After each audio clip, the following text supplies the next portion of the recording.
बेटी हूँ, पिता का अपमान नहीं भूलूंगी। आ गए घूमकर, कैसा रहा? जेठानी ने छेड़ते हुए पूछा। अच्छा ही रहा होगा, भई हवाई जहाज़ में गई, महंगे होटल में ठहरी, और क्या चाहिए? ऐसा हनीमून तो उसकी 7 पुश्तों में किसी का नहीं हुआ होगा। दरवाजे से ही शुरू हो गई सासू माँ और पैर छूकर चुपचाप अंदर चली गई चारू। चारू रुको तो, ये प्रसाद देना बाकी था। जेठानी ने रोकना चाहा, पर सीधे अपने रूम में चली गई चारू। अब इसे क्या हुआ है? आश्चर्य से पूछा सासू माँ ने। पता नहीं, गए उस दिन से ऐसे ही है। चुपचाप सा अंदर चला गया नेहिल। चारू की शादी को 8-10 दिन ही हुए हैं। शादी के तीसरे दिन ही हनीमून पर निकल गए थे और अब आ भी गए। बहुत कोशिशों के बाद भी भूल नहीं पा रही थी चारू अपनी शादी का दूसरा दिन। परिवार में सबसे छोटी होने के कारण लाडली थी सबकी, खासकर पापा की। उसे याद नहीं है कि कभी पापा के बिना कहीं गई हो या रही हो। हर जगह पापा चाहिए होते थे उसे। ऐसे में जब शादी की तारीख तय हुई तो रोज़ एक ही काम था पापा का, मैं तेरे बिना कैसे रहूँगा चारू, और रोने लगते थे दोनों। बहुत सारे लड़के देखने के बाद नेहिल को पसंद किया था पापा ने, और चारू भी बहुत खुश थी। बहुत अच्छा और सुलझा हुआ लगा वो उसे। सब अच्छा चल रहा था। शादी का दिन भी आ गया। अपनी तरफ से कोई कमी नहीं छोड़ी थी पापा ने। आखिर उनकी राज दुलारी की शादी थी। बारात भी आ गई, अच्छे से स्वागत हुआ। स्वागत की रस्म चल ही रही थी कि अचानक नेहिल के पापा ने होटल बदलने की मांग रख दी। उनका कहना था कि जिस होटल में बारात रुकी है वो उनके स्टैंडर्ड का नहीं है। शादियों का सीज़न है और उस पर तुरंत ऐसी मांग, जो बिल्कुल बेतुकी थी। आश्चर्यचकित थे पापा, क्योंकि समधी जी से बात करके ही होटल बुक की थी उन्होंने। फिर भी 1-2 जगह फ़ोन करके और भाइयों ने खुद जाकर ट्राई किया, पर सारे होटल बुक थे, क्योंकि उस दिन की बहुत सारी शादियां थी। ससुर जी थे कि जिद लेकर बैठ गए थे। दूल्हा तैयार होने गया था, इसलिए कुछ पता नहीं था उसे। चारू भी नहीं जानती थी इसके बारे में। इधर ससुर जी शुरू हुए और बारातियों ने भी धमाल कर दी। सब कुछ तहस नहस कर दिया जहाँ रुके थे, और मेजबानों से मारपीट की वो अलग। बड़ी मान मुनहार और हाथ जोड़कर मनाया परिवार के सब जेंट्स ने कि कम से कम नुकसान ना करे। पापा को पता था कि चारू सहन नहीं करेगी ये सब, इसलिए सबको मना कर दिया था उसे बताने को।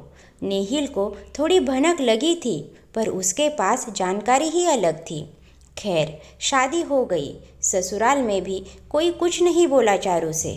हनीमून पर जाना था और थोड़ा सामान मायके में पड़ा था, इसलिए पापा को फ़ोन कर दिया चारू ने सामान लेकर आने के लिए। पापा आए। चारू ऊपर अपने रूम में तैयारी कर रही थी। उसे पता नहीं था कि पापा आ गए। अचानक ज़ोर ज़ोर से बोलने और गालियों की आवाज़ आने लगी नीचे से। एक बार के लिए तो लगा कि होगा कोई रोड पर। इतने में जेठानी दौड़ते हुए आई। जल्दी नीचे आ जा चारू, वरना ये लोग नोच खाएंगे अंकल जी को। कुछ पूछ पाती इससे पहले हाथ खींचकर ले गई जेठानी। नीचे जाकर देखती है तो पापा हाथ जोड़कर बैठे हैं ससुर जी के पैरों में, और सासू माँ व जेठ लगातार गालियों और लांतनों की बौछार किए जा रहे हैं। क्या हो रहा है ये सब? हाथ क्यों जोड़ रहे हैं पापा? रोना आ रहा था उसे भी। सब चुप हो गए। पापा उसके पास आए। मैंने गलती की है बेटा, इसी की माफ़ी मांग रहा हूँ। तू परेशान मत हो, खुश रहे। सर पर हाथ रखकर जाने लगे पापा। नहीं पापा, मैं भी चलूँगी आपके साथ, नहीं रहना है मुझे यहाँ। नहीं बेटा, अब ये मत करना। तेरी दुनिया बसाने के लिए झुका हूँ, मिटाने के लिए नहीं। मेरा मान रख ले बेटा। हाथ जोड़े रो पड़े पापा, और कुछ नहीं कर पाई चारू। जरूर अच्छे दामाद का फ़र्ज़ निभाया नेहिल ने, और हाथ पकड़कर जताया उन्हें कि वो उनके बेटी के साथ है। पर एक बेटी का मन कैसे माफ़ करता अपने आप को? हमेशा गर्व से सर उठाकर चलने वाले उसके पापा आज अपनी ही बेटी के घर से रोकर और अपमानित होकर लौटे थे। बिल्कुल मन नहीं लग रहा था उसका। वो भी जानना चाहती थी कि आखिर हुआ क्या था। सबको फ़ोन किए पर बताना ही नहीं चाहता था कोई। नेहिल की कहानी ही अलग थी। आखिर मौसी के बेटे को फ़ोन किया और कसम देकर बात जानी। जेठानी ने भी वही बात बताई जो मौसी के बेटे ने बताई। गुस्सा तो बहुत आ रहा था कि छोड़कर चली जाए इन लालची लोगों को, पर अगले ही पल सोचा कि पापा की बात माननी है। छोड़कर जाना और मरने का काम तो सब करते हैं, फिर गलती भी उसकी नहीं तो क्यों करे ऐसा। इससे अच्छा है यही रहे और देखे कि आगे क्या होता है। दूसरे ही दिन हनीमून पर चले गए। सब कुछ अच्छा रहा, पर पापा का वो चेहरा हट ही नहीं रहा था सामने से। जैसे तैसे ख़त्म किया हनीमून और आ गए घर। यही पूछताछ हो रही थी, कहाँ कहाँ घूमे, क्या क्या देखा।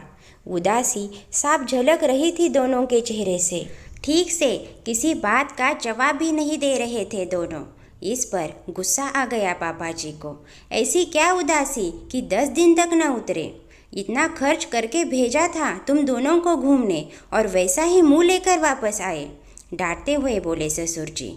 हाँ नहीं बहू, तूने तो मेरे बेटे को भी उदास कर दिया। और कितना खर्च करते तुझे खुश करने को। पता भी है हवाई जहाज़ की टिकट कितने की आती है और अच्छे होटल में रहने की क्या कीमत है। सासू माँ ने ताना मारा। आपने चाहे जितना पैसे खर्च किए हो, इस हनीमून की कीमत तो मैंने और मेरे पापा ने ही चुकाई है। मेरे पापा का आत्मसम्मान और मेरी खुशी दोनों छीन लिए हैं आपकी उस फालतू डिमांड ने। मुझे पता होता तो तभी बारात लौटा देती। 4 दिन लोग मेरे बारे में बातें करते, कम से कम मेरे पापा का सम्मान तो बचा रहता। चारू ने जवाब दिया। हिम्मत तो देखो, कल की आई हुई हमसे जवान लड़ा रही है। अरे हम चाहे तो अभी निकाल सकते हैं तुझे यहाँ से। जेठ जी ने कहा। ये गलती ना ही करे तो अच्छा है, ना घर के रहेंगे ना घाट के। रही बात हिम्मत की तो सच्ची हूँ, इसलिए हिम्मती भी हूँ। मैं यहाँ से कहीं नहीं जाऊँगी, पर हाँ वो दिन भी कभी नहीं भूलूँगी। कभी मेरे पिता का अपमान हुआ था यहाँ, वो भी आप लोगों की गलती से, कहकर अंदर चली गई चारू। और स्तब्ध थे सभी उसकी हिम्मत देखकर। दोस्तों, कहानी अच्छी लगे तो लाइक ज़रूर कीजिए और ऐसे ही कहानियाँ सुनने के लिए हमारे चैनल को सब्सक्राइब कीजिए। मिलते हैं अगली कहानी में। धन्यवाद।